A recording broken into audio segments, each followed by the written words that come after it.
Hey what is up people, welcome to Mumbai का वकील। मेरा नाम है अमित केसी और मेरा मिशन ये है कि मैं लॉ के कॉम्प्लेक्स कॉन्सेप्ट्स को आसान शब्दों में समझा पाऊँ। And welcome to the very first video of law of crime.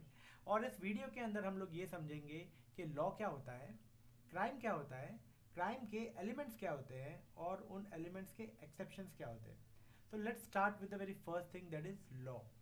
अब लॉ होता क्या है? Law is nothing but a set of rules, regulation and guidelines made by your legislature. Basically देखा जाए तो हर जगह पर कानून है और हर चीज़ के लिए कानून है। फॉर एग्जाम्पल, अगर आप गाड़ी चलाते हो तो आपके लिए मोटर व्हीकल एक्ट है। अगर आपको किसी से प्रॉपर्टी खरीदनी है या फिर आपको किसी को प्रॉपर्टी बेचनी है तो आपके लिए प्रॉपर्टी एक्ट है। अगर आपको शादी करनी है तो आपके लिए मैरिज एक्ट है। तो इस एग्जाम्पल से हम लोग को क्या समझ में आता है कि हर चीज़ के लिए हमारे पास एक लॉ है। और ये जो लॉ बनता है ये हमारे लेजिस्लेचर से बनता है, हमारे केस के अंदर हमारे पार्लियामेंट के थ्रू बनता है। अब सेकंड चीज़ ये है कि क्राइम क्या होता है।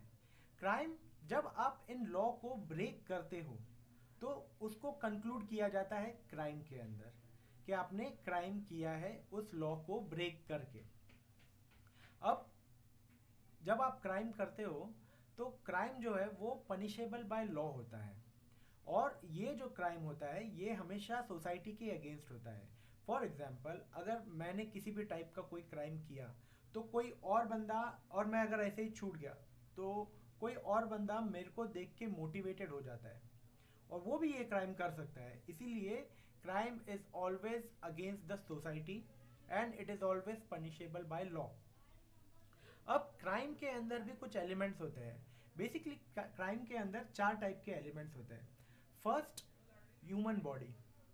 मतलब कि ह्यूमन बॉडी या फिर ह्यूमन बीइंग का प्रेजेंट होना ज़रूरी है किसी भी क्राइम के अंदर, क्योंकि हमारे देश के अंदर ये माना जाता है कि जो क्राइम है वो ह्यूमंस ही करते हैं और कोई दूसरा नहीं कर सकता। जैसे कि जानवर नहीं कर सकते, रोबोट्स नहीं कर सकते, उस टाइप का। अभी तो बेसिकली सारी कंट्रीज़ के अंदर ये मान्यता अभी तो धीरे धीरे करके फैल ही रही है कि क्राइम जो है वो सिर्फ ह्यूमन बीइंग ही कर सकते हैं।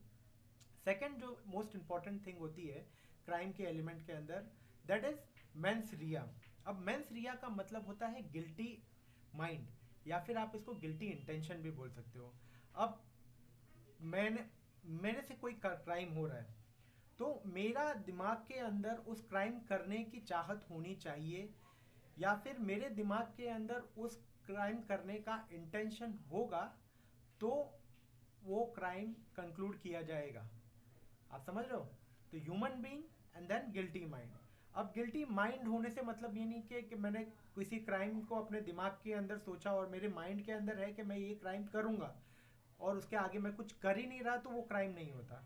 बट अगर उसके बाद में मैंने थर्ड एलिमेंट यानी कि एक्टस रिया किया, मतलब क्राइम करने का एक्ट किया, तो उसको क्राइम कंक्लूड किया जाता है। प्लस ये मतलब आप ह्यूमन बीइंग हो, आपके पास आप क्या बोलते हैं ना, गिल्टी इंटेंशन यानी कि मेंस रिया है आपका क्राइम करने का। आपने गिल्टी एक्ट किया और गिल्टी एक्ट करने के बाद में उसको किसी से इंजरी हुई, जो हमारा फोर्थ एलिमेंट होता है क्राइम का, जो है इंजरी। मतलब किसी भी तरीके की इंजरी किसी को होना मेरे क्राइम से। ठीक है, इन चार एलिमेंट से बनता है क्राइम। अब क्राइम के एलिमेंट्स तो है, तो क्राइम का एक्सेप्शन भी होते हैं। फॉर एग्जाम्पल, अभी मैंने किसी को अबेट किया। अबेट का मतलब होता है उकसाना। अब मैंने समझो किसी ए करके बंदा है, मैंने ए को अबेट किया और ए ने कमिट किया क्राइम बी के ऊपर। तो ए ने तो क्राइम किया बट मैंने भी तो एक क्राइम किया ना उसको अबेट करने का। भले मैं इन्वॉल्व नहीं हूं उस एक्ट के अंदर, लेकिन अबेटमेंट मतलब उकसाने का काम तो मेरा ही था। तो इसके लिए ये एक तरीके का एक्सेप्शन होता है जिसे हम लोग क्राइम बोलते हैं। अब अबेटमेंट भी एक टाइप का क्राइम होता है। अगर मैंने किसी को उकसाया और उसने आगे क्राइम किया ही नहीं तो उससे नहीं फर्क पड़ता कि क्राइम हो या ना हो, मेरी तरफ से मैंने उसको उकसाया तो मतलब क्राइम ऑफ अबेटमेंट हो चुका है, जिसके लिए I am also I am punishable. Second चीज़ होती है अटेम्प्ट करने का। अब मैं एक ह्यूमन बीइंग हूँ, मेरे पास एक गिल्टी इंटेंशन है किसी को हर्ट करने का। अब मैंने जाके वहाँ पर अटेम्प्ट भी किया, मतलब मैंने उसके ऊपर क्या बोलते हैं ना, क्राइम अटेम्प्ट किया। अब वो क्राइम नहीं हुआ, तो इसका मतलब ये नहीं है कि क्राइम नहीं हुआ क्योंकि इंजरी नहीं हुई है। क्राइम करने का जो मैंने अटेम्प्ट किया था that is also concluded as crime, तो अटेम्प्ट को भी क्राइम माना जाता है। Third thing, conspiracy. अब मैंने बैठे बैठे बैंक चोरी करने का एक कॉन्स्पिरेसी की कुछ दोस्तों के साथ बैठ के, तो ये भी एक टाइप का क्राइम है और which is punishable by law. तो आई होप इस शॉर्ट वीडियो के अंदर आपको कुछ अच्छा बेनिफिट मिले या फिर आपको कुछ समझ में आया हो मेरे समझाने या फिर मेरी टीचिंग से। अगर इस वीडियो को आप पसंद करते हो तो आप लाइक कर सकते हो, नए हो तो प्लीज़ सब्सक्राइब भी कर सकते हो। एंड मैं मिलता हूँ आपसे किसी नेक्स्ट वीडियो में। Until then, take care, bye bye and keep learning.